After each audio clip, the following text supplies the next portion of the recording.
Welcome. Today, we are looking at warehousing. This is a key topic in your commerce exams for SS3. Pay close attention. Let us begin. First, let me explain the meaning of warehousing. Warehousing is the storage of goods until they are needed. A warehouse is a building where goods are stored. Warehousing is an aid to trade. It creates time utility. Time utility means that goods are available when they are needed. Production and consumption do not always happen at the same time. Some goods are produced seasonally, but consumed all year round. For example, rice is harvested once a year, but eaten every day. Warehouses store the rice during the off-season. They release it when consumers need it.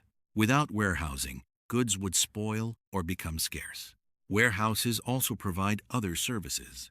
They protect goods from theft, damage, and weather. They may also grade, package, and label goods.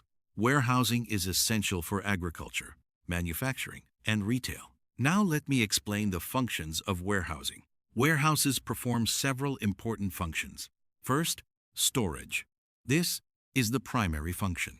Warehouses keep goods safe until they are needed. They protect against theft, fire, and weather. They also protect against pests and spoilage. Second, price stabilization.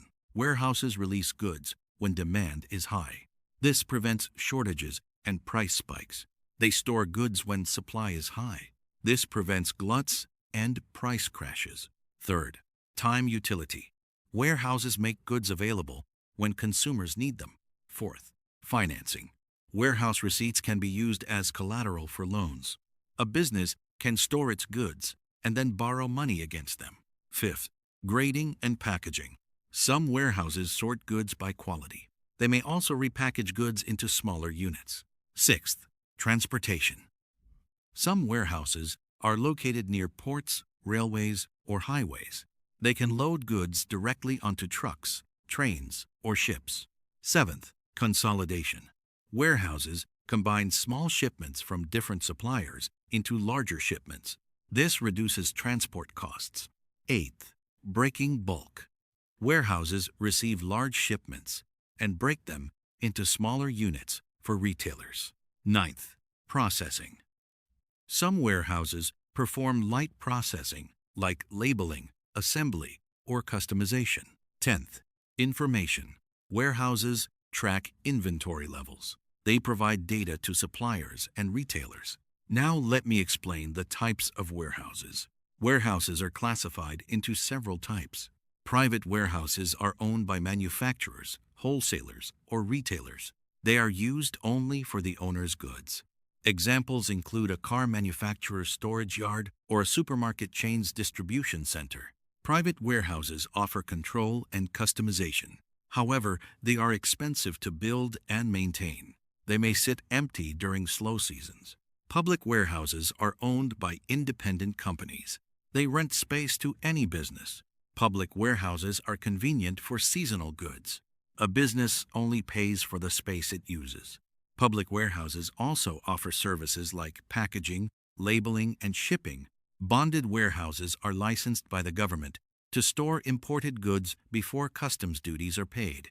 The goods remain in the bonded warehouse until the importer pays the duties. This allows importers to defer payment. It also allows them to repackage or relabel goods before paying duties.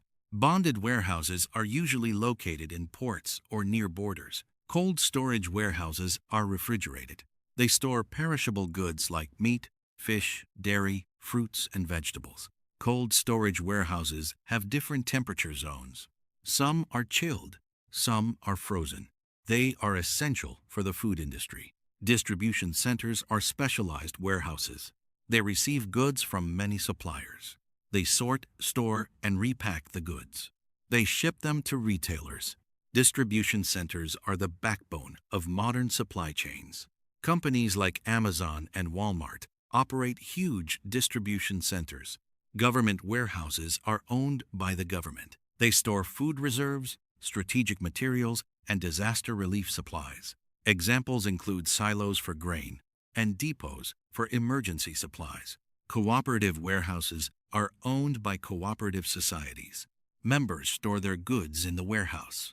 The warehouse may also market the members' products. Now let me explain the advantages of warehousing. Warehousing has many advantages. First, it ensures continuous supply. Goods are available throughout the year, not just during harvest season. Second, it stabilizes prices. Warehouses release goods when demand is high. This prevents price spikes. Third, it protects goods. Warehouses protect against theft, fire, weather, and pests. Fourth, it provides financing. Warehouse receipts can be used as collateral for loans. Fifth, it creates employment. Warehouses employ managers, clerks, security guards, and laborers. Sixth, it enables bulk buying. Businesses can buy large quantities when prices are low. They store the goods and use them gradually. Seventh, it reduces transport costs. Large shipments are cheaper than small shipments. Warehouses allow consolidation. Eighth, it facilitates grading and packaging. Warehouses can sort goods by quality and repackage them. Ninth, it supports international trade. Bonded warehouses allow importers to defer duty payments. 10th, it reduces waste. Perishable goods are stored in cold storage. They last longer. Now, let me explain the disadvantages of warehousing. Warehousing also has several disadvantages. First, it is expensive. Building and operating a warehouse costs money. Rent, utilities, insurance, and labor add up. Second, it ties up capital. Money spent on warehouse space could be used elsewhere. Third, it carries risk. Goods can be damaged by fire, flood, or pests. Despite precautions, losses can occur. Fourth, it can lead to obsolescence. Goods stored for too long may become outdated. This is especially true for electronics, fashion, and technology. Fifth, it requires management. Warehouses need careful organization. Poor management leads to lost goods, misplaced inventory, and inefficiency. Sixth, it can encourage overproduction. Manufacturers may produce more than they can sell because they have warehouse space. This leads to waste. Seventh, it can hide problems. Excess inventory can hide production or quality issues. The problems are not discovered until later. Now, let me explain the factors to consider when choosing a warehouse. Several factors determine which warehouse to use. The location matters. The warehouse should be close to suppliers, customers, or transport hubs. A warehouse near a port is good for imports. A warehouse near a highway is good for distribution. The cost matters. The business must consider rent, utilities, insurance, labor, and transport. The size matters. The warehouse must be large enough to store the goods. It must also have room for future growth. The facilities matter. The warehouse should have proper lighting, ventilation, and security. For perishable goods, cold storage is needed. The services matter. Some warehouses offer packaging, labeling, and shipping. Others do not. The security matters.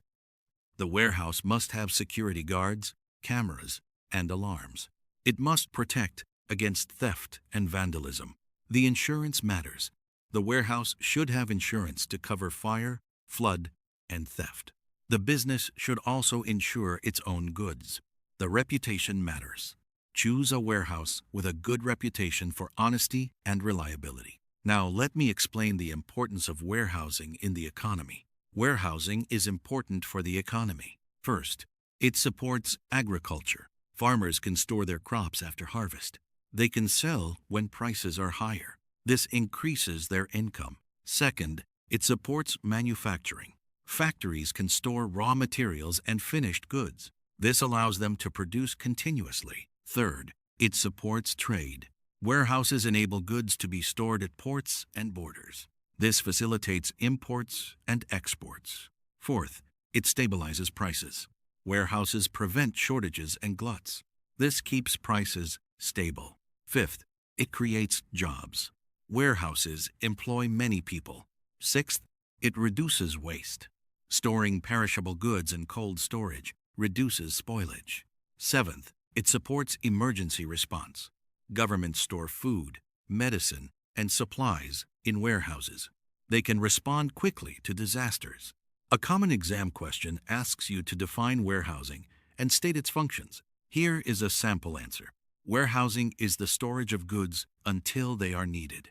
The functions of warehousing include storage, price stabilization, creating time utility, providing financing through warehouse receipts, grading and packaging, transportation, consolidation, breaking bulk, processing, and providing information. Warehouses are essential for the smooth flow of goods from producers to consumers. Another exam question asks you to discuss the types of warehouses. Here is your answer. The types of warehouses include private warehouses, public warehouses, bonded warehouses, cold storage warehouses, distribution centers, government warehouses, and cooperative warehouses. Private warehouses are owned by a single business. Public warehouses rent space to any business. Bonded warehouses store imported goods before customs duties are paid. Cold storage warehouses store perishable goods. Distribution centers receive, sort, and ship goods. Government warehouses store food reserves and relief supplies. Cooperative warehouses are owned by cooperative societies. Another exam question asks you to explain the advantages and disadvantages of warehousing. Here is your answer. The advantages include continuous supply, price stabilization, protection of goods, financing, employment, bulk buying, reduced transport costs, grading and packaging, support for international trade, and reduced waste. The disadvantages include high cost, tied-up capital, risk of damage or obsolescence, management complexity, potential for overproduction, and the ability to hide problems. Despite the disadvantages, warehousing is essential for modern commerce. Let me give you a quick summary. Warehousing is the storage of goods. Its functions include storage, price stabilization, time utility, financing, grading, packaging, consolidation, and breaking bulk.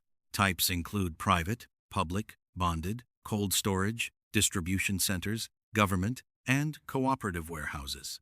Advantages include continuous supply and price stability. Disadvantages include cost and risk. Factors in choosing a warehouse include location, cost, size, facilities, services, security, insurance, and reputation.